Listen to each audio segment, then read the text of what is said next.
Pagkonti ng mga text scam, ramdam na raw ng marami kasunod ng Pogo ban. Ayon sa Presidential Anti-Organized Crime Commission, Pogo Hubs ang source ng SIM cards na ginagamit pang scam at pangharas. Bumuo naman ang DICT ng SIM Card Registration Annual Audit Task Force para ma-verify ang mga rehistradong SIM cards.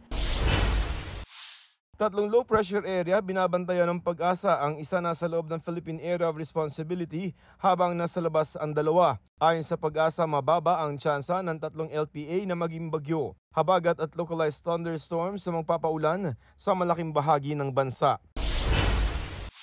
Bohol Governor Erico Aristotle Amentado magbabalik trabaho na. Binawi na ng Ombudsman ang 6-month preventive suspension sa gobernador at ilang pang opisyal dahil sa pagtatayo ng Captain's Peak Resort sa Chocolate Hills. Joseph Morong nagbabalita para sa GMA Integrated News.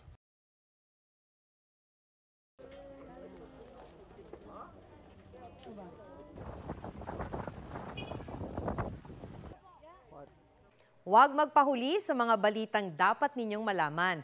Mag-subscribe sa GMA Integrated News sa YouTube. Sa mga kapuso abroad, subaybayan nyo kami sa GMA Pinoy TV at sa www.gmanews.tv.